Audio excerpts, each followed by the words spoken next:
Hello friends, welcome back to Shreshtha kitchen. నేను మీ రవలి. ఇవాళ ఎగ్తోని ఒక మంచి రెసిపీ అయితే మీ అందరి కోసం తెచ్చేసాను. ఇదే మన ఎగ్ దమ్ మసాలా రెసిపీ అనమాట. ఎంత టేస్టీగా యమ్మీగా ఉంటుందో, ఇది స్పైసీగా చాలా బాగుంటుంది. రైస్లకి, పరాటాలోకి, రోటీలోకి, ఎందులోకైనా సెట్ అయిపోతుంది. అంత టేస్టీగా యమ్మీగా ఉంటుంది ఈ ఎగ్ దమ్ మసాలా.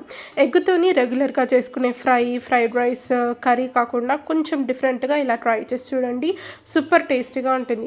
ముందుగా ప్యాన్లోకి కొంచెం ఆయిల్ వేసేసుకొని ఇందులోకి కొంచెం జీలకర్ర వేసుకోవాలి. జీలకర్ర కొంచెం వేగాక ఇందులోకి ఉల్లిపాయలను వేసేసుకుందాం. నేను ఇక్కడ ఒక 4 మీడియం సైజ్ ఉల్లిపాయలని ఇలా రఫ్గా చాప్ చేసుకొని ఇందులోకి వేసేసుకున్నాను.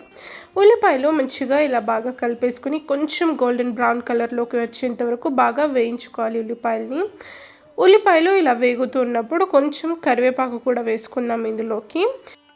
ఇలా కరివేపాకు కూడా వేసేసుకొని ఒకసారి బాగా కలిపేసుకుందాము. ఉల్లిపాయలు మంచిగా మగ్గేంత వరకు దీన్ని బాగా మగ్గించేసుకున్నాక నెక్స్ట్ ఇందులోకి టమాటా ముక్కలు యాడ్ చేసుకుందాం. నేను ఇక్కడ ఒక 2 మీడియం సైజులో ఉన్న టమాటాలను ఇలా చిన్నగా చాప్ చేసుకొని ఇందులోకి వేసుకుంటున్నాను. ఇలా టమాటాల ముక్కలు వేసుకున్నాక కొంచెం సాల్ట్ కూడా నేను ఇక్కడ వేసేస్తున్నాను, రుచికి సరిపడ సాల్ట్. ఇలా సాల్ట్ వేసుకుంటే మంచిగా మనకు టమాటాలు సాఫ్ట్గా మగ్గిపోతాయి. ఇలా టమాటా ముక్కలు కూడా మంచిగా ఒకసారి బాగా కలిపేసుకొని సాఫ్ట్గా మగ్గేంత వరకు బాగా మగ్గించుకోవాలి. చూస్తున్నారు కదా, ఇక్కడ టమాటా ముక్కలు అలాగే ఉల్లిపాయల ముక్కలు కూడా మంచిగా మగ్గిపోయాయి. ఇప్పుడు ఇందులోకి మసాలాలు యాడ్ చేసేసుకుందాము. ఇందులోకి ఒక 1/2 టీ స్పూన్ అంత పసుపు, కొంచెం ఒక 1 స్పూన్ అంత అల్లం వెల్లుల్లి పేస్ట్ వేసుకోవాలి.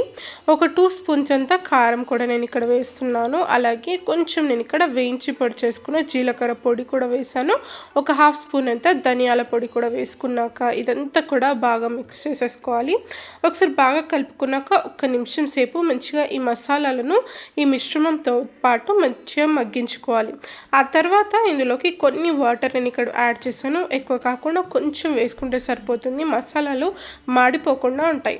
ఇలా వాటర్ వేసుకున్నాక మంచిగా కలిపేసుకుని ఇలా ఒక లెవెల్ లాగా ఇదంతా మిశ్రమం చేసుకున్నాక మీద నుంచి ఇలా గుడ్లను వేసుకోవాలి. నేను ఇక్కడ ఒక్కొక్క ఎగ్ని ఇలా మంచిగా ఒక బౌల్లోకి క్రాక్ చేసుకొని ఇలా వేసేసుకున్నాను, ఈజీగా అయిపోతుంది. దీని మీద నుంచి కొంచెం సాల్ట్, కారము అలాగే కొత్తిమీర కూడా వేసేసుకొని మంచిగా మూత పెట్టేసుకొని దమ్ము మీద మంచిగా ఈ ఎగ్స్ని కుక్ చేసుకోవాలి.